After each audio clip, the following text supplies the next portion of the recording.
What's going on, everyone? John Matrix here. Hope you're all having yourselves a lovely day wherever you're at and whenever you're watching this. We're going to be jumping into episode number 8, which is currently, as of the recording of this, the final episode in the Kaiserreich Cinema documentary series. I'm sure there will be more to come, as there are still plenty of factions to go over in this universe.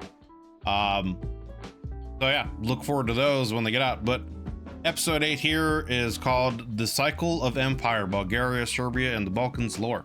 We're going to check that out today. Links down below in the description, as always, to the original video without my commentary and reaction, and to Kaiserreich Cinema's channel. Please do me a favor, click those links. If you enjoyed this video and this series as we've gone through it, give it a like and go give them a sub. If you would like to join us when we do these reactions live, as we're doing right now, there is a join button underneath the video, as well as a link in the description to the YouTube membership benefits and tiers that I offer. We'd love to have you guys come in, join the discussions, and add your 2 cents. So if that has any kind of interest to you, check those out. See if you want to take your sport to the next level. But with all that said, let's jump into this here video. Again, episode 8, The Cycle of Empire, Bulgaria, Serbia, and the Balkans Lore, on this Kaiserreich documentary video. Boop, boop.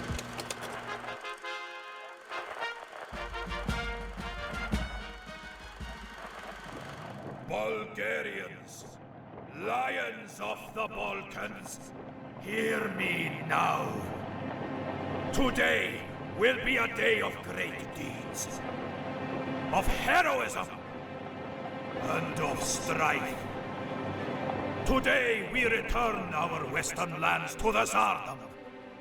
Today we invade Serbia and take back what is rightfully ours. Some of you have expressed your reservations about going to war with the Entente. We would go to war against Russia, you may say. War with a brother Slavic nation. A country that has given us so much. But have they really? But have they Have really? the Russians given us independence? Or has the Russian Tsar used us to secure his own borders? Has the Russian Usually how it goes. Tsar not been content to make Bulgaria a rump steak, split in two when it suited him? Did the Russian Tsar not eagerly sign away Eastern Rumelia to secure peace? To add insult to injury, they would have us pay reparations for this insolence! Reparations? No, brothers! It could be Bulgaria alone that claimed her independence in 1885. It could be Bulgaria alone that fought for her freedom in 1908. And it could be Bulgaria alone that unites all our homeland in 1914. Compelling speech. There are allies to our west, as ambitious and strong as we are. Today, we forge an unbreakable bond between Berlin and Sofia, between eagles and lions. Today, we take up arms with the New World Order. Today, we take up arms with the Kaiserreich. Kaiserreich!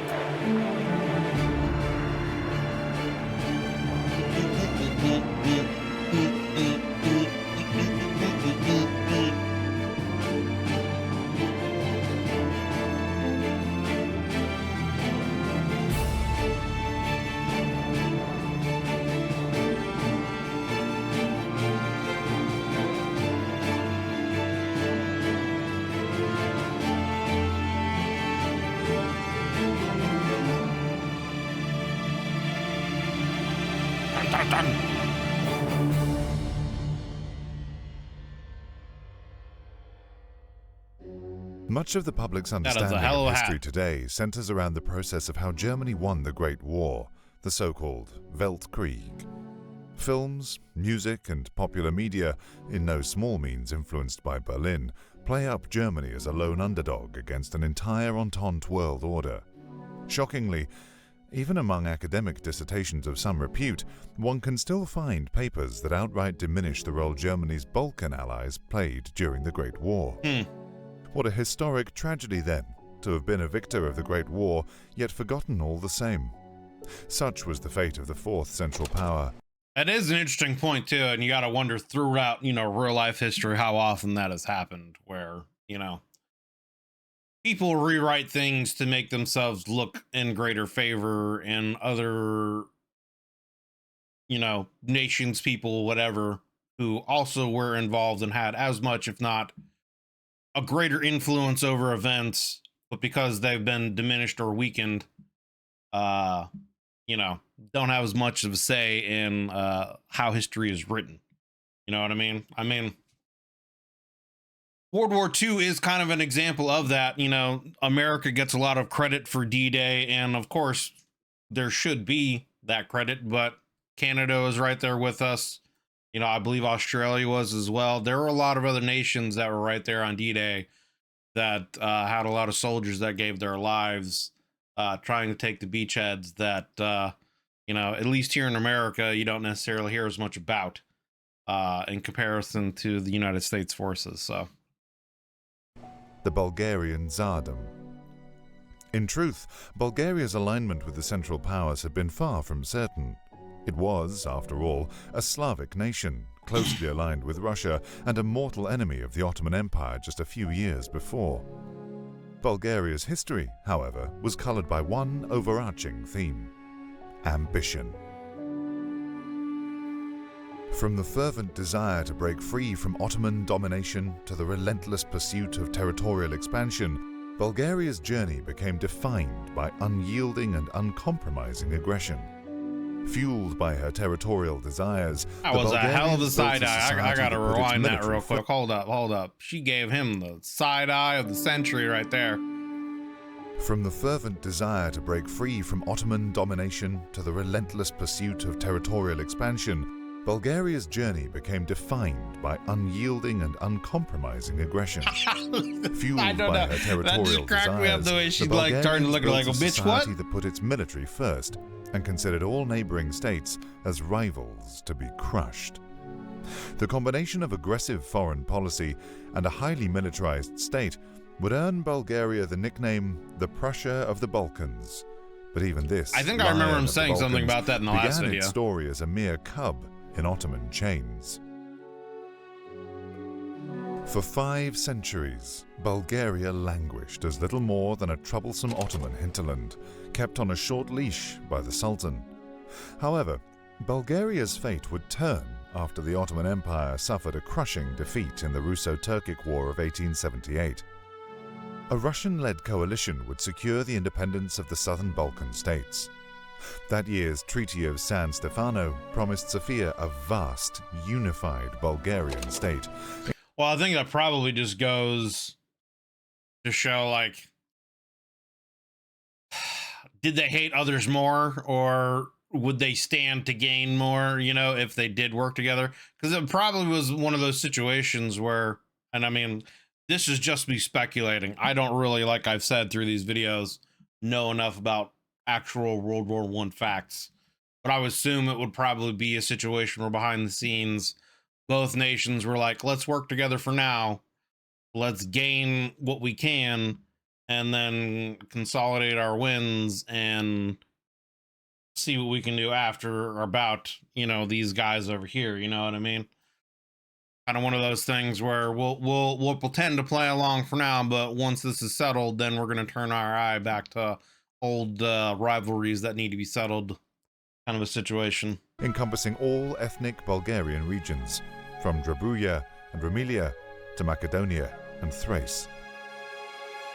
Despite bold promises from Russia, Bulgaria's aspirations would clash with the interests of the Western great powers. After geopolitical pressure, the revised Treaty of Berlin shattered Sofia's hopes for a greater Bulgarian state. Instead, Bulgaria's territory was cut down to a fraction of Sofia's original claims. The so-called Principality was forced to relinquish even Bulgarian majority regions, igniting a flame of injustice and that's what it resentment sounded like, that would enrage Bulgarian society for decades to come. After her independence, the Lion of the Balkans turned to an irredentist ideology. Bulgarian foreign policy, then, was based on the idea that the Greater Bulgarian state had been stolen from Sofia by the West, and that this territory had to be reclaimed at all costs. In order to reclaim these territories by force, Bulgaria embarked on a path of militarization and confrontation with her neighboring states. From the unification with Rumelia in 1885 to the audacious declaration of independence from the faltering Ottomans in 1908, Bulgaria's quest for territorial expansion was boundless, and more than once threw all geopolitical caution to the wind. The outbreak of the First Balkan War provided Sofia with an opportunity to assert her dominance over the region. Bulgaria seized territories in Macedonia and Thrace, including the strategic and historic city of Edirne. Yet, bolstered by her initial victory, Bulgaria quickly desired even more land. This overreach would lead to a disastrous second conflict with the Balkan League powers. Beaten back by her rivals, Bulgaria was forced to relinquish the recently conquered territories. Now contained by an opposing Balkan alliance, the dream of a greater Bulgaria seemed ever more impossible. Bulgaria's ambitions had soured relations with her Russian patron as well. Earlier, the Russian Tsar had begun favoring Bulgaria's rival Serbia in various disputes. It had become clear to Sofia that Russia would never accept Bulgaria as an equal partner and only tolerate the Lion of the Balkans as a meek Slavic satellite. But, as was often the case, Bulgaria wanted more. Abandoned by her Slavic allies, Sofia turned to another ambitious, expansionist power with designs to redraw the map of Europe, the German Kaiserreich. Not long after this shift in alliances, the assassination of the Austrian crown prince in Sarajevo caused Germany and Austria to attack Bulgaria's western rival, Serbia. Serbia was now under attack, so Bulgaria saw an opportunity to settle the score of the previous Balkan wars. Thus, sometime after the start of the War to End All Wars, the formerly Russian-aligned Bulgaria declared for the Central Powers. Yeah, his voice definitely sounds like some actual, like, you know, BBC Discovery Channel documentary like level narration here. I'm with you. And yeah, we're gonna do some 40K later. Probably after this turn video. Of events would catapult the Lion of the Balkans into the Weltkrieg as one of Germany's most loyal and arguably most competent allies. It would be war then, and it could be no other. At first, the decision to join Germany seemed to pay dividends for the irredentist Bulgarians. While Serbia was tied down in the north, the Tsar's forces descended upon the unsuspecting and undefended Serbian rear. Where others had faltered, Sofia achieved a rapid breakthrough. Bulgarian forces swept through the Serbian hinterlands, brushing aside an already exhausted defender, and occupied large parts of the country. The fury of this Bulgarian conquest was soon accompanied by harsh occupation. Violent Bulgarization laws were imposed in the newly conquered territories. There was no place in the new Bulgaria for cultural tolerance or compromise. Any Serbian or separatist identity would be suppressed, and those who resisted could expect harsh treatment by Sofia. When the Weltkrieg expanded to include Romania and Greece, Bulgaria seemed undeterred, at least initially. In the north, Bulgarian armies advanced across Dobruja, which it formally incorporated in 1918. Greece, however, would prove to be a far more formidable adversary. Backed by the combined strength of the major Entente powers, the Greek front endangered the entire Bulgarian war effort. The 1918 Vardar offensive became the true test of Bulgarian endurance. The full might of the French, British, Serbian, Italian, and Greek armies barreled down on Bulgarian lines. The Tsardom held on thanks to German military and economic aid, but the offensive revealed a harsh truth. After 6 years of war, Bulgaria's economic and military prowess had been severely degraded. Ultimately, Bulgaria would not achieve total victory in the Balkans. Instead, the war was settled diplomatically. France and Italy faltered to German pushes in the west, and Greece sued for peace. I don't remember if it was the last video or the video before that, but it sounded like Greece got screwed over pretty hard by The Entente forces, man. I mean, you know, France kind of crumbled and it left Greece essentially isolated and alone. So they had really no choice but to surrender. Weltkrieg had ended, and Bulgaria began drinking her fill of new territory. Encouraged by Berlin, Bulgarian irredentists pressed to receive the full extent of their Greater Bulgarian claims, long denied to them by the West.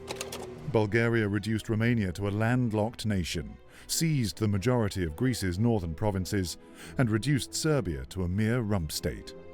In a grand spectacle of triumph and hubris, Sofia proclaimed the eternal union of Bulgaria and Macedonia, the realization of her so-called San Stefanian Bulgaria. Beneath this veneer of victory lay a hollow truth, however. Bulgaria's military had been ground to a stub in the Weltkrieg. Sofia's economy lay in ruins, and her people were radicalized, taking out their grievances against the newly conquered minorities in the nation. Yeah. Now, the Tsardom would add an endless insurgency to her ever-growing list of problems. Sofia's aspirations for a greater Bulgarian state had long been a cherished dream. The reality of governing these territories, however, proved to be a bitter awakening. Much of this new Bulgaria had little Bulgarian within it. The new territories were ruled by minority groups, most of which could not and did not bother to understand the language of their new oppressor. Hence, central authority in the new provinces was practically non-existent. The central state managed to stay afloat economically only by exploiting the newly annexed territories and by extracting war indemnities from the vanquished Greeks, Romanians, and Serbs. This humiliation and aggression would lead to an organized resistance in the new territories. Such massive unrest reduced Sofia's actual control to a few railways and mines, as the I mean, it sounds kind of like they tried to expand too quickly and too aggressively, and it just cost them. Local population rebuffed any Bulgarian authority. To quell the unrest, and on top of that, because of essentially discrimination, as as a light way of putting it, against other, you know, belief systems, etc., they also had a lot of civil unrest that they were never able to really quell properly. In these new territories, Prime Minister Vasil Radoslavov's Liberal coalition opted for a heavy-handed approach. It was his administration that pushed for Bulgaria's alignment with the Central Powers and realized Greater Bulgaria. Even years after the Weltkrieg, the government refused to demobilize the Bulgarian army, opting to use it to violently suppress insurgents in the new territories. The costs of keeping the army mobilized, however, prevented Bulgaria from ever truly recovering. Now that you mention it, I hear it. While neighboring countries set to rebuilding, Bulgaria fought on, with a fourth of her male population still in arms for years to come. As bread prices rose, the fissures within Bulgarian society widened, revealing a nation in turmoil. Bulgarian soldiers, who had been used as attack dogs against minorities in the West, returned home to stir trouble. Strikes, clashes, and paramilitary violence became an everyday fact of life in the Greater Tsardom. In this volatile landscape, the charismatic Alexander Stambolijski emerged as a rallying figure for agrarian, socialist, and pacifist resistance against the militaristic and nationalist regime. Stambolijski had opposed joining the Central Powers, instead advocating for neutrality. This political view caused the Bulgarian establishment to imprison him in 1915. Rip. Jail did not stop Stambolijski from becoming a major thorn in the side of the establishment, however. His populist, pacifist, pro-democratic and pro-peasant attitude frightened the nationalist and hawkish elite, turning the politician into a figure of almost saint-like reverence for the Bulgarian working class. Again, like during that time period with syndicalism on the rise and things like that, like it doesn't surprise me that figures like him would, you know, I guess come to more prominence, you know what I'm saying? Like the working man, you know, taking up and being in charge of things, especially at this time period, is a very alluring message, I guess you could say. Bulgaria's political landscape after the war would be shaped by this tango between the nationalist Radoslavov and pacifist Stamboliski. Although Radoslavov commanded the favor of Tsar I haven't seen that before during this series at all there, Kelchman. Ferdinand I, his autocratic and arrogant tendencies alienated much of the political establishment. While he was the most powerful man in Bulgaria, the polarization surrounding Radoslavov made actually governing the country next to impossible. The fall of Radoslavov's liberal government in 1919 ushered in the first period of intense political turmoil in post-war Bulgaria. The Prime Minister's continued refusals to demobilize the army alienated liberal dissenters and Turkish coalition members. As a result, Radoslavov was pushed into the opposition, where his loyalists consolidated into the new National Liberal Party. See, and I like how they do this too, how they break down the political spectrum with I guess the various like parties and how they voted for things and whatnot, and how the political scene looks in a lot of these different nations. I like how he does that too. The NLP's tenure in the opposition would be short, but no less damaging to the apparatus of state. By blocking the budget of his moderate successor, Teodorov, Radoslavov sowed the seeds of a political culture of stagnation and forced re-elections. The scheme succeeded. The 1920 elections that followed resulted in another NLP victory. Radoslavov returned as Prime Minister, but his electoral majority had been severely degraded. Balancing between moderate pacifism and radical nationalism, Bulgaria's parliament remained deadlocked for half a decade. Wow. In those 5 years, the Bulgarian political scene was in complete and utter chaos. Governments would rise and fall, most only lasting a few months. Political parties merged, dissolved, and re-emerged in an endless quest to define themselves in opposition to both Radoslavov and Stamboliski. Ironically, the only somewhat stable government formed in this time was between the supporters of those two men. In 1923, several factions of the Stamboliski-aligned Agrarian National Union agreed to enter into a coalition with the NLP, on the condition that Alexander Stamboliski would be released from prison. Amidst the storm of political turmoil rising in Sofia, the rest of Bulgaria spiraled further away from central rule. The bloated Bulgarian state groaned under the weight of her troubles. The country was faced with the challenges of integrating annexed territories, the plight of Serb and Greek minorities, economic upheaval, burgeoning German influence, fiscal woes, industrial stagnation, and strained relations with the Central Powers. It does not sound like a good time period for Bulgaria right now, man. They got all kinds of stuff going on. Good Lord. To this long list, one additional issue was added in 1924. Oh, it's because they needed more. The mobilization of the Bulgarian army. Bulgaria had maintained one of the largest percentages of mobilized men during the Weltkrieg. The army numbered 600,000, a colossal amount compared to the Tsardom's population of 4 million. Yeah, that's actually quite a lot. After demobilizing the army, hundreds of thousands of soldiers ended up on the streets, with no prospect of making a living in Bulgaria's shattered economy. These men turned to the Military League, an organization that, on paper at least, existed to care for the veterans. In reality, the League was a politically militant organization that believed the democratic system had utterly failed the Tsardom. Influence of the radical Military League reached all the way to the upper echelons of Bulgarian society. In the nationalist Crown Prince Boris, they found a sympathetic ally, willing and able to change the democratic status quo.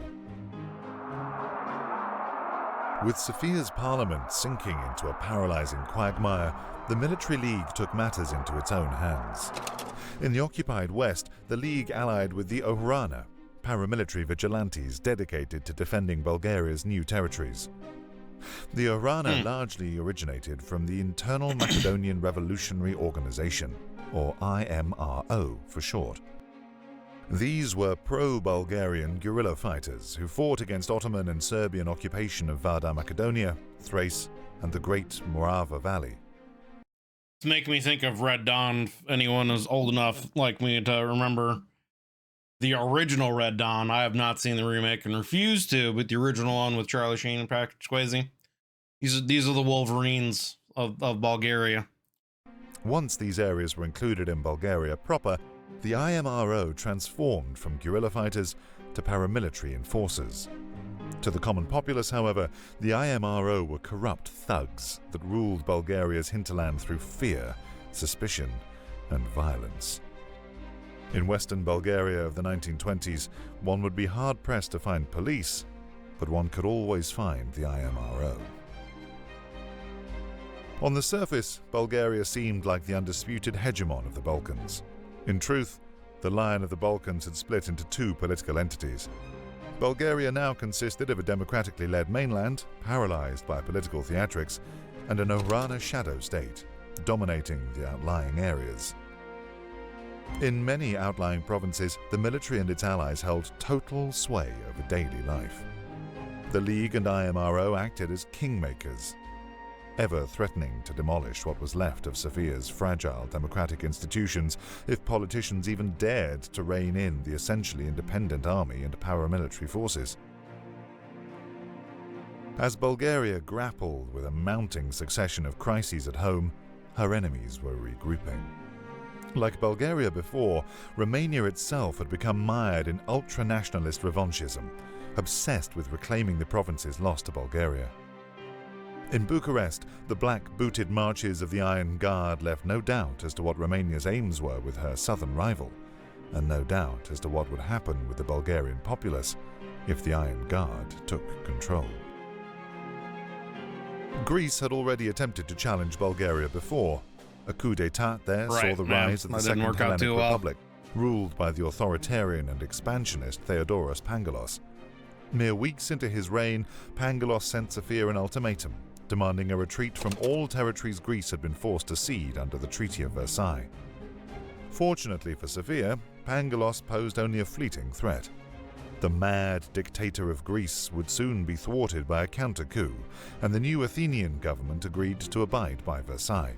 Yeah. For now, they went over that before in one of the previous videos. Bulgarian-dominated Balkans.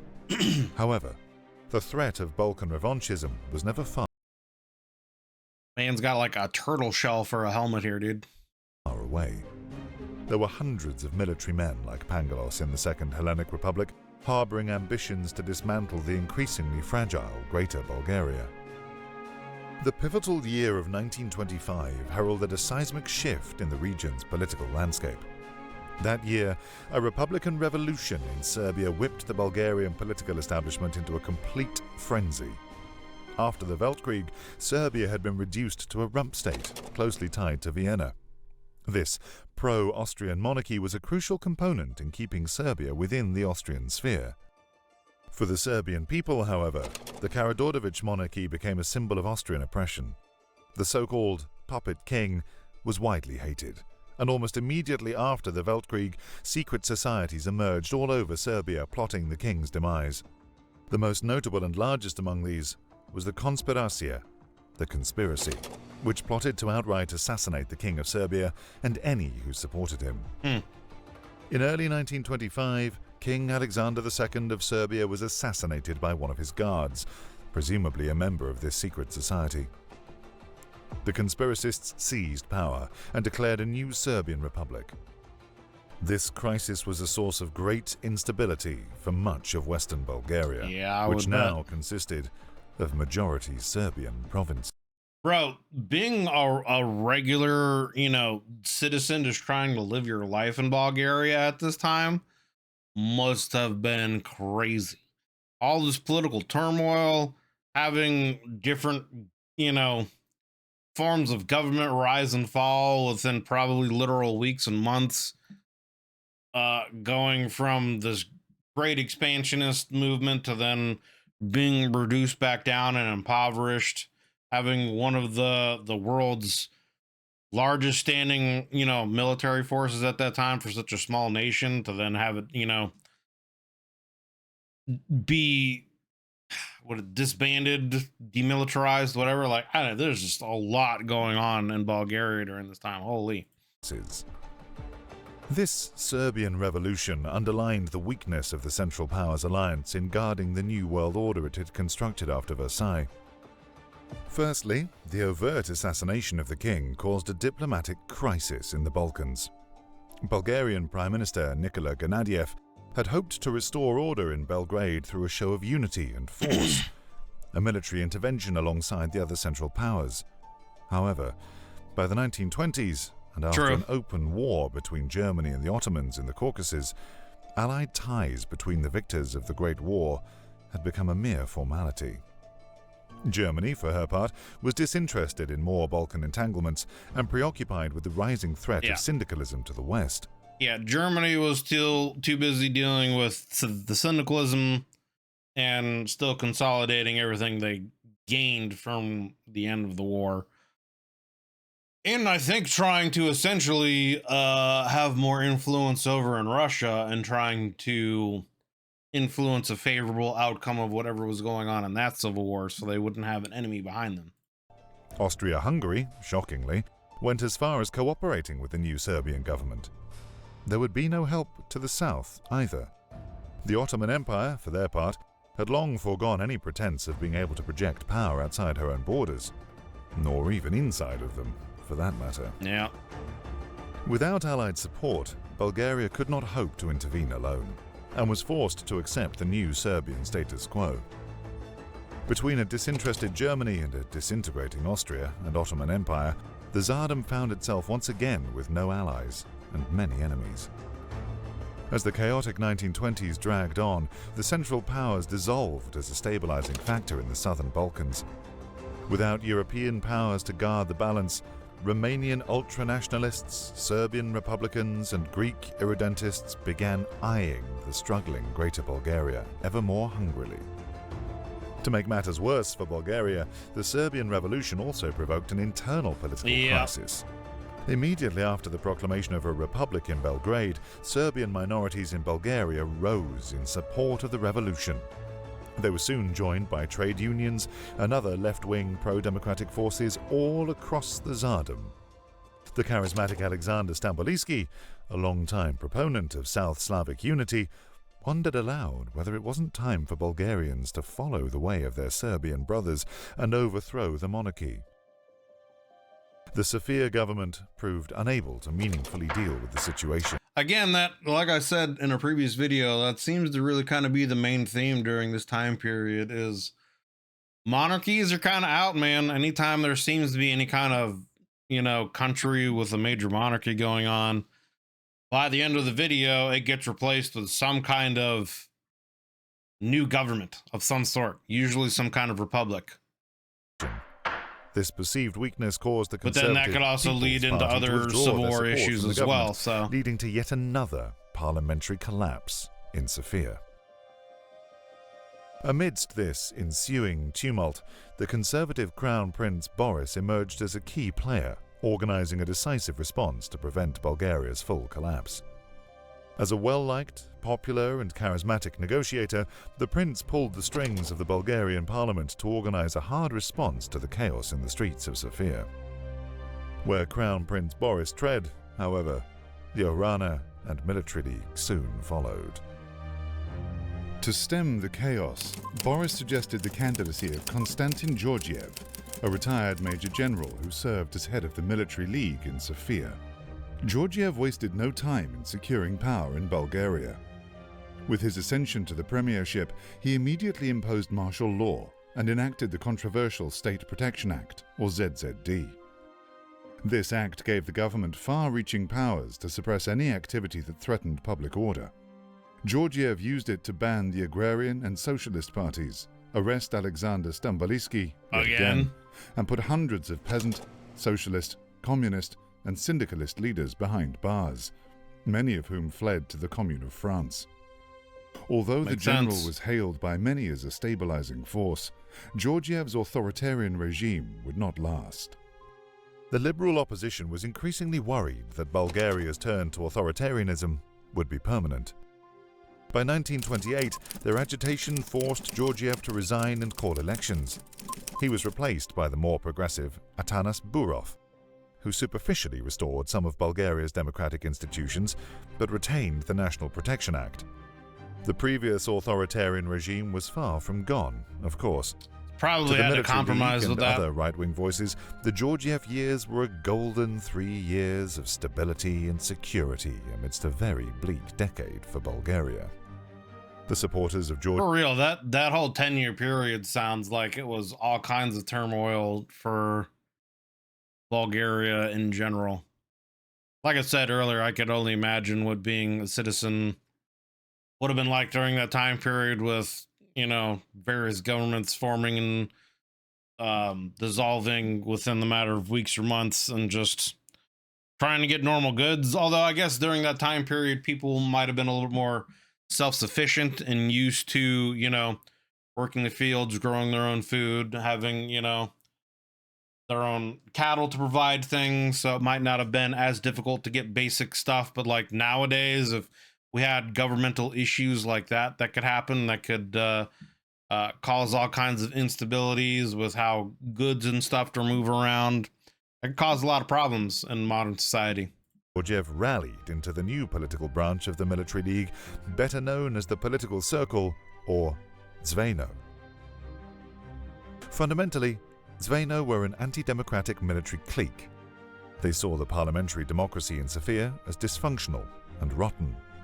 Instead, Zveno agitated for a forceful executive branch to keep Greater Bulgaria strong and united as it had existed under Georgiev. In contrast to national populists in Romania, however, Zveno was characterized by rationalization, pragmatism, and technology. Zveno opposed the agrarian and socialist movements on the left, but also the far-right national supremacists on the right. Even further right, another political faction formed from the radicals of the Military League and the Macedonian IMRO. Some disillusioned veterans and army officers desired more than simply maintaining Greater Bulgaria through a technocratic autocracy. Instead, they wanted to forcefully Bulgarize all the new territories, believing that Bulgaria could only exist as a culturally homogeneous state. These violent paramilitaries would be referred to as the Kubrat, a term loosely translating to the wolves.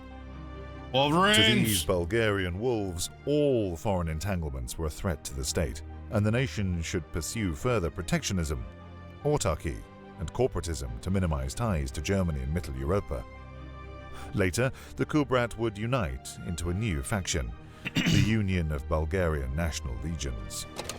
The National Legions were a totalitarian paramilitary force consisting of criminals, ultranationalists, and autocrats. These Sounds like we're getting into like 40K stuff here with, you know, criminals starting to get conscripted as soldiers in these factions. legionaries, in fact, were little more than an army of thugs, scraped from the worst of Bulgarian society. Their you gotta do what you gotta was do, to I guess, you initiate or know? coerce any who dared oppose nationalist policies. Yeah, it's going in the opposite direction of what it sounded like. It sounded like there was going to be more of a reformist revolution, and now it sounds like it's going to be a bit more of a regression and authoritarian kind of revolution than what we had before. Hey, what's up, Howard? What's going on, brother? Yeah, we're started a little early today. The never-ending political instability of the 1920s had continued to degrade all aspects of Bulgarian life. The economy had barely grown since the end of the Weltkrieg. National unity was non-existent, and even the once proud Bulgarian army had been steadily shrinking under budget pressures. The last thing Bulgaria needed then was yet another economic crisis. In 1931... Well, in that whole, like, part of the world seems like there was nothing but economic crisis, right? Like, the whole of the Ottoman Empire underneath there and all of those smaller nations battling each other out for supremacy, I'm sure would have caused all kind like, well, the Ottoman Empire like fell out of prominence and then kind of came back. They had a resurgence of and an economic boom with them exporting and importing goods and oil and you know, etc.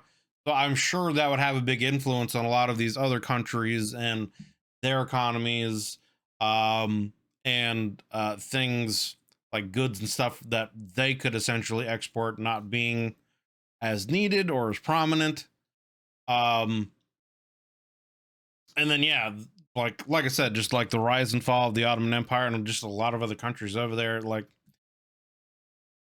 that whole area just was seemed to have been very unstable You know what I mean? The fall of the Kreditanstalt Bank in Vienna sent shockwaves through the entire world. Even though Sofia had been distancing itself from Vienna since the Weltkrieg, her economic ties with Austria-Hungary were still strong. As Austria's banking sector collapsed, Bulgaria's economy collapsed with it. Yeah, the current administration's answer was to impose tariffs on imports from Middle Europa and Austria to keep Bulgaria's agrarian market afloat. However, these tariffs backfired. Sofia's protectionism led the wider European economic community to exclude Bulgaria. With even more limited access to the European market, Bulgaria's exports declined. And then again, like I was saying, probably because of other goods coming from, the Ottoman Empire and things like that, with them trying to add these tariffs to it, and that backfiring on them would have led to an even further and rapid collapse. The economic depression deepened. In a typically Bulgarian response, the government fell in 1933. Jesus, another Crown government Prince collapse. Boris, seeing the state to which the hegemon of the Balkans had been reduced, played his hand once more. From the shadows, he started to mold a party that would be loyal to the crown, letting him control Bulgaria's politics from the inside. The party Boris chose was the Democratic Alliance, which started to act as the Crown Prince's party. It advocated for a more powerful monarchy to deal with the country's multitude of issues and retain the State Protection Act. The election of 1933, however, would once again fail to set Bulgaria on any decisive course. Damn. The Democratic Alliance received the most votes, but did not achieve majority. Many within the party were weary of the Crown Prince's attempts to drag it into authoritarianism, and the Georgiev years left a bitter taste in the mouths of many Bulgarian politicians. Bulgaria's ship of state remained aimless. Once again, the Bulgarian parliament was in deadlock. Ultimately, a government was formed between the Democratic Alliance and the National Liberals. This meant that only a compromise candidate could be appointed prime minister. That person became the inoffensive Petko Stainov, a jurist, professor, and diplomat from the Democratic Alliance. Stainov would lead a troubled country, teetering ever closer to the collapse of... And at this point, man, that's got to just be a shitty job in general, right? Hey, man, you're a compromised leader, right? No one really wants you, but we kind of need someone to act the part. So you're going to kind of have to be it. You know what I mean? It seems like he would be in a position where he doesn't necessarily really have any kind of authority. No one really wants him there. What are you really going to be able to do or accomplish, man? I don't know. That just sounds like a rough situation getting into with all the turmoil there already. I would hate to be in his position. Of the Republic.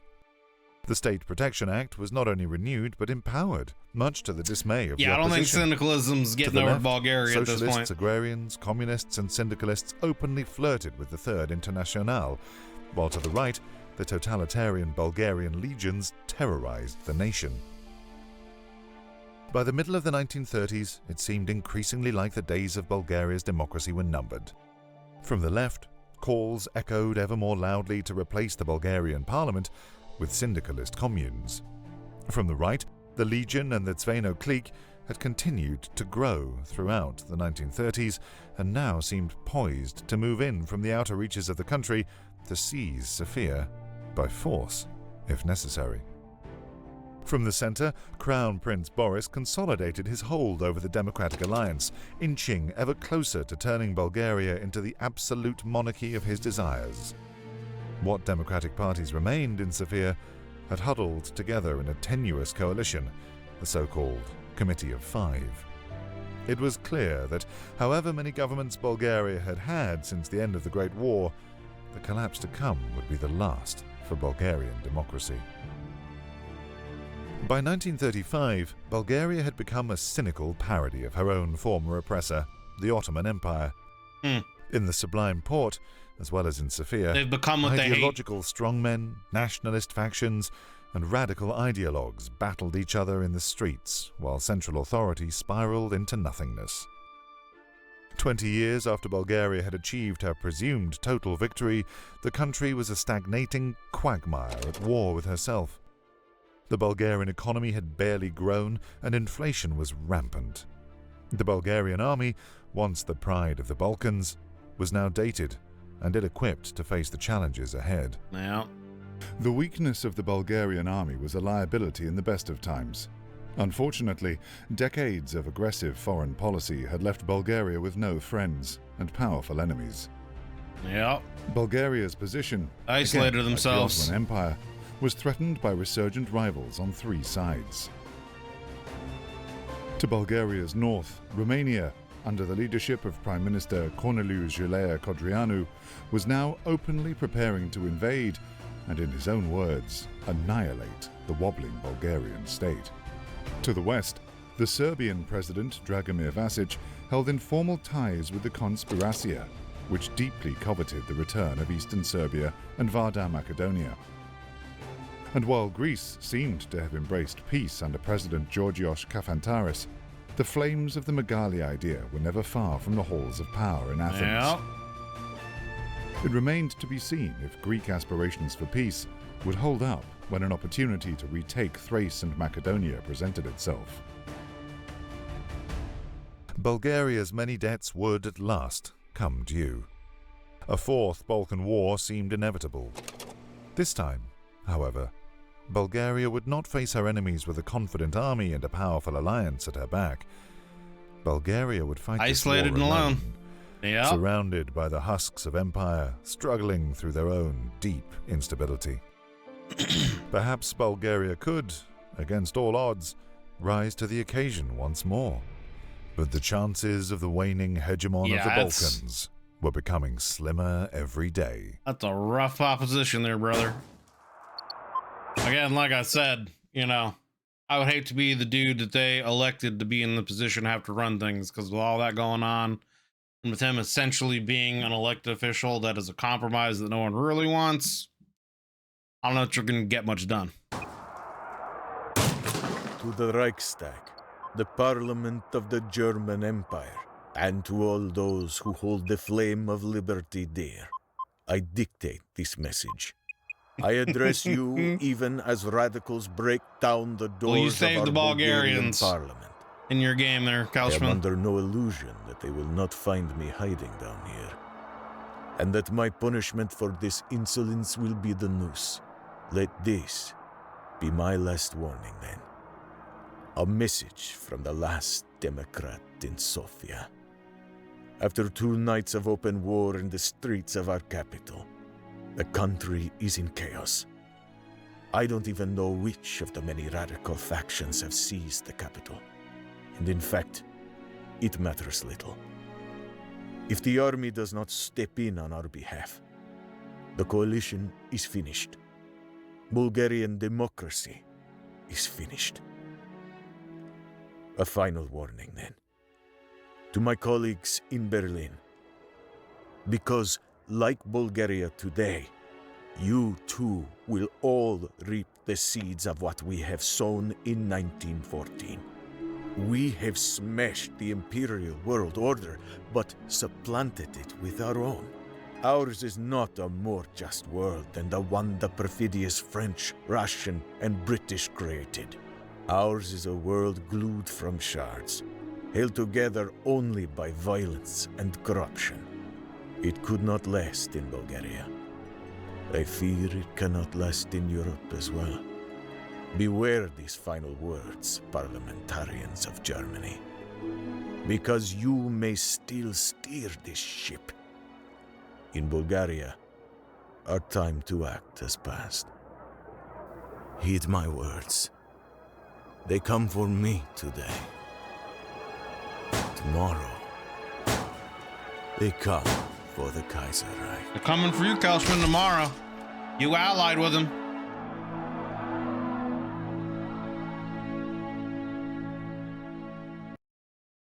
All right, well, there you guys have it.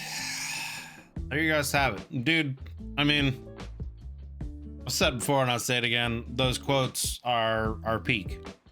Like, the voice acting they get, and the depth that they add to the story. I love it. And I mean, this whole documentary series, honestly, I mean, just think about it. This is a what if scenario that turned into a documentary series. What if Germany had won World War I? How would it have affected everything around them? You know, and the world in general. And it's just so fascinating. The amount of detail, the amount of lore that, and the amount of love, obviously, that went into the creation of this what if idea, you know. S-tier documentary series for sure by Kaiserreich Cinema. The production that he's put into this, again, the quotes and the voice acting, the period videos, the black and white videos and news articles and things that they've created, the you know, the maps of the various territories and territories under war, and just everything, how it was all put together. Absolute S-tier documentary series. And yeah, I look forward to seeing where, you know, future episodes and what that's going to mean for other countries and factions. Of course, me being an American in the United States here, I'm very much looking forward to seeing his documentary series, an episode on what happens to America during this time period. You know, do we stay democratic state? Do we have the syndicalism spread into America, or does the more radical version of totalism, or whatever it's called, something along those lines, does that take root? It seems like there's potentially a civil war, another one that ends up happening in the States, so who comes out on top, etc. Very much looking forward to seeing his version of that. But in the meantime, it had been requested for me to take a look at a video from another channel, another content creator on this subject, JD Media, and that is specifically what it's about. What if there was a second civil war in America? So we'll probably do that next in the series, as again, episode 8 is the last one currently in this documentary series by Kaiserreich Cinema. So we'll check out next time the Second American Civil War and see what that's about. But if any of you guys out there have any other content creators, channels, etc., that you would like me to check out that have anything to do with you know, this the Kaiserreich you know, universe and lore, etc., you know, feel free to let me know down in the comments, and I'll be happy to take a look at them. But yeah, let's get nude for this one, guys. As soon as another video comes out in this documentary series, I'll be happy to do a reaction to it and get it up on the channel. But like I said, absolute S tier, and I will have the link to the playlist for the whole documentary series so far, and to Kaiserreich Cinema's channel down below in the description, as always. So if you enjoyed this video and if you enjoyed this series, please do me the favor of going through these videos and giving them a like, and hitting that sub button on Kaiserreich Cinema's channel and showing the man some love. If you'd like to join us when we do these reactions live, as we are doing it right now, I'd love to have you guys come in here and join in our conversations. There is a join button underneath the video, as well as a link in the description to the YouTube membership benefits and tiers that I offer. So if you want to take a look at those and decide you want to take your sport to the next level, you know, check those out. But yeah, if you enjoyed this video, consider leaving a like and a sub. It helps me and the channel grow. And yeah, thank you guys for watching, and we'll see you guys on the next one.